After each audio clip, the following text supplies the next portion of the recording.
Американские солдаты уже на территории Беларуси. Что ответит Минск и Москва? И как отреагировали спецслужбы? Стоит ли вопрос отмены учений «Запад-2025»? России не хватает ПВО, и Кремль решается на беспрецедентный шаг. Где возьмут средства для защиты Путина?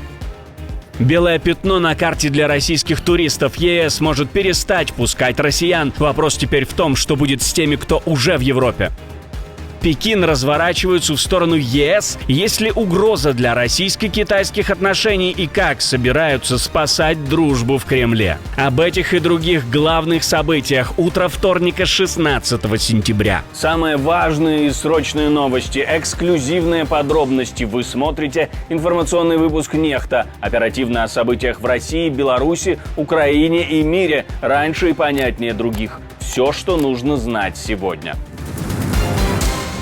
Дрон над резиденцией премьера. Над Варшавой зафиксирован беспилотник. Он кружил прямо над правительственными зданиями, в том числе над резиденцией Бельведер. По словам Дональда Туска, аппарат был сбит. В связи с инцидентом задержаны 2 граждан Беларуси. Сейчас полиция устанавливает все детали происшествия. Премьер-министр Польши подчеркнул, что речь идет о районе с повышенной охраной. Именно там расположены ключевые объекты власти. Расследование уже ведется. Официальные службы не исключают никаких версий. Первые сообщения появились в соцсетях, а позже информацию подтвердили польские власти. Вместе с вами следим за развитием событий и сообщаем обо всех изменениях, в том числе в нашем телеграм-канале. Не забывайте подписаться. 500 000 россиян загорали в Европе, скорее всего, в последний раз. Теперь ЕС собирается нажать на тормоза и просто не пускать никого. Поводом стал всплеск туризма. Только за это лето более 500 000 россиян получили шенгенские визы. Для многих стран от Испании до Греции это серьезные деньги, но для других, особенно тех, что граничат с РФ, это выглядит как абсурд. Россияне купаются на пляжах, пока Кремль бомбит украинские города. Польша, страны Балтии, Чехия и Финляндия уже почти полностью перекрыли доступ для туристов из РФ. Теперь дело за всем Евросоюзом. Некоторые государства требуют полной синхронизации визовой политики и даже тотального запрета на туристические визы. Другие, включая Венгрию и, например, Францию, против, опасаются потери доходов от отдыхающих россиян.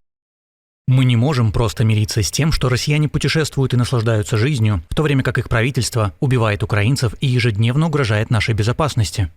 Параллельно обсуждается план запретить российским дипломатам разъезжать по Европе. Чехия требует, пусть сидят в стране аккредитации. Агенты под дипломатическим прикрытием слишком свободно чувствуют себя в зоне без границ. Последние инциденты – это задержание в Румынии и высылка так называемого дипломата из Праги только усилили давление.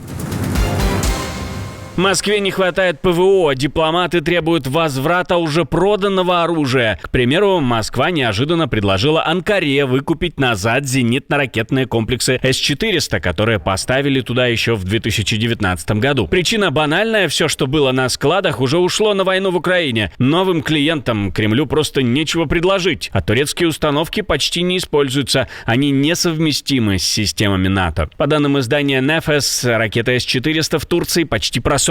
Срок их службы практически на исходе, а сама Анкара давно развивает собственный стальной купол, подобный израильскому, со своими собственными системами. Кроме того, именно покупка российских ЗРК в 2017 году стоила Турции участие в программе американских F-35. В 2024 турки уже намекали штатам: можем положить С-400 на полку, только дайте истребители. Тогда США еще упирались, ну а сейчас вроде как больше не возражают. По крайней мере, об этом пишут медиа со ссылкой на свои источники. Тем не менее, официально Анкара пока отрицает любые переговоры о возврате комплексов в Москве. Россия тоже закидывает в медиа информацию, что ничего подобного не планируется. Но если сделка все же состоится, это будет болезненным символом. Даже союзники России избавляются от ее оружия.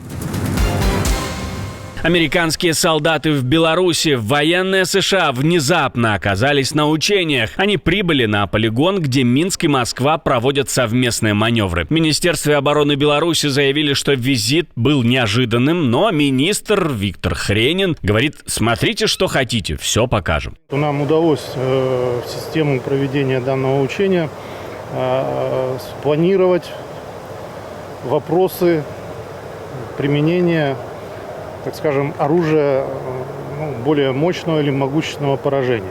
Офицеры США оказались среди делегаций из 23 стран, включая, к слову, Турцию и Венгрию, также членов НАТО. Американцы поблагодарили Хренина за приглашение и пожали ему руку, но от общения с прессой отказались. Минобороны Беларуси даже выложила видео рукопожатия как особую гордость. Этот эпизод стал еще одним сигналом. Несмотря на союз с Москвой и участие в войне против Украины, Минск и Вашингтон снова нащупывают точки соприкосновения. Пекин и Варшава собираются дружить еще сильнее. После встречи Ван И с Радославом Сикорским МИД сообщил, разговор длился 3 часа, был дружеским и искренним, но повестка жесткая. Экономика, война России против Украины, возможное вхождение Польши в большую двадцатку. Istotne w tym było to, że Важно отметить, Польша и Китай снова выразили взаимную заинтересованность в диалоге на самом высоком уровне. Китай – очень важная страна, сверхдержава, и было приятно услышать от министра Ван И, что Польша – это государство, чья роль в этом регионе Европы и в целом в Европе возрастает. Именно поэтому этот диалог продолжается. Дальше еще прямее. Польша предупредила Пекин о разрушительных действиях Москвы и дала понять, ждет, что Китай тоже будет им противостоять, и против Минска тоже. Сикорский отдельно подчеркнул, пролет российских дронов над Польшей был не случайностью. Маневры Запад и угрозы от Минска и Москвы – ключ к решению закрыть границы с Беларусью. Это больно и нам, сказал министр Сикорский, но безопасность важнее. Граница захлопнулась, и Беларусь осталась в изоляции. Как мы уже говорили, Польша полностью закрыла въезд с 12 сентября, ведь именно сейчас Минск и Москва отрабатывают на учениях «Запад-2025» удары ядерным оружием. Пунктов пропуска нет, грузов море, а сроки открытия границ никто не называет. Председатель Белорусского таможенного комитета Владимир Орловский прямо сказал Лукашенко, практически все остановилось. Литва обещала оформлять до 600 фур, опускает 100. Латвия готова вовсе закрыть последний коридор. Водители ночуют на обочинах неделями, а на складах скапливаются китайские товары. Треть экспорта на Запад теперь под вопросом. Лукашенко очень удивился. Сделал вид. Сколько пропускает автомобили к себе гораздо меньше, чем в разы меньше, чем установлено нашими соглашениями. Поэтому по грузовикам на литовском направлении до 100 грузовиков, хотя можем оформлять 500-600. На польском... Но они пообещали больше брать, как вы говорите, для оформления грузов, но берут значительно в разы меньше. Берут меньше. И причем, то есть они нарушают соглашение? Нарушают соглашение, причем принимают меньше умышленно. Польша, по версии Орловского, подвела не только ЕС, но и Китай. Но надежда, что меры отменят, еще теплится. А Лукашенко реагирует в своем стиле. Поляки чудят. Говорят, не хотите вы автомобильный транспорт пропускать, не знаю, туда или обратно. Очереди образовались, что там поляки чудят. И тут же обвиняет соседей в контрабанде, мол, и наркотики, и взрывчатка все еще перемещаются. При этом признает, что прямого диалога по линии таможни с Варшавой, Вильнюсом и Ригой нет уже много лет. Все свелось к коротким контактам на КПП. Новые угрозы со стороны США. Вашингтон жестко очертил красную линию. Ядерного Ирана не будет. Глава Минэнерго США на полях ежегодной конференции ядерного регулятора ООН подтвердил позицию и напомнил, США уже применяли силу. По его словам, военный удар уничтожил значительную часть атомного комплекса Ирана, но Тегеран не меняет курс. Программа и сопутствующая индустрия продолжают работать.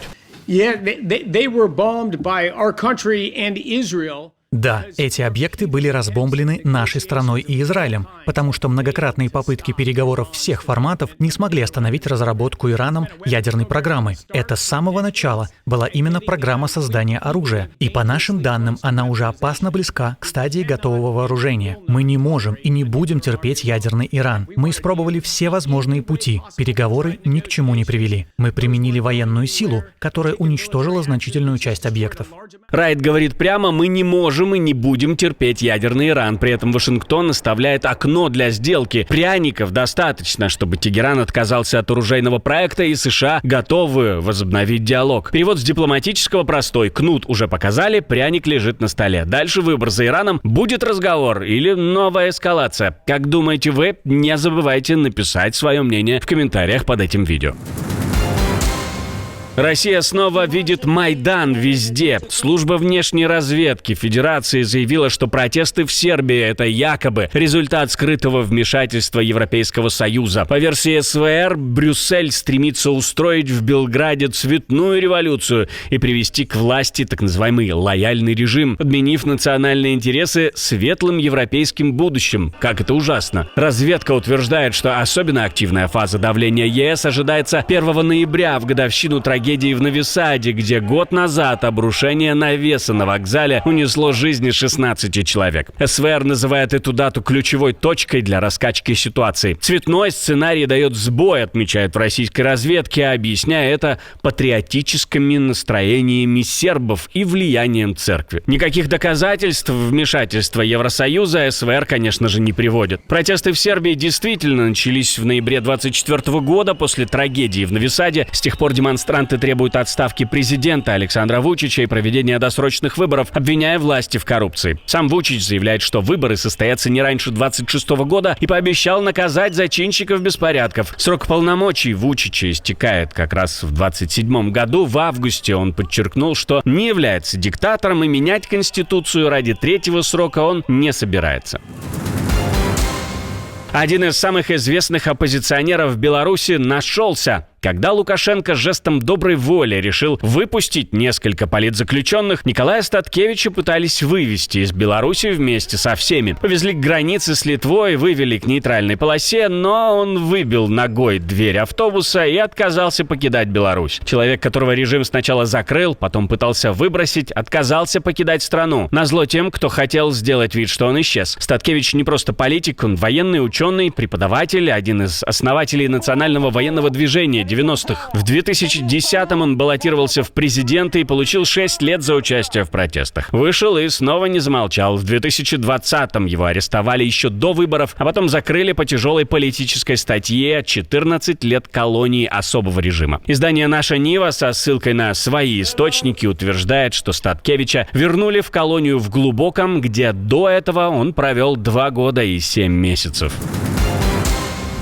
Отдельное спасибо, что досмотрели до конца. Спасибо за ваше доверие. Жду развернутых комментариев, лайков и репостов. Это важно, чтобы нас становилось больше. На этом пока все. До новых встреч и хороших вам новостей.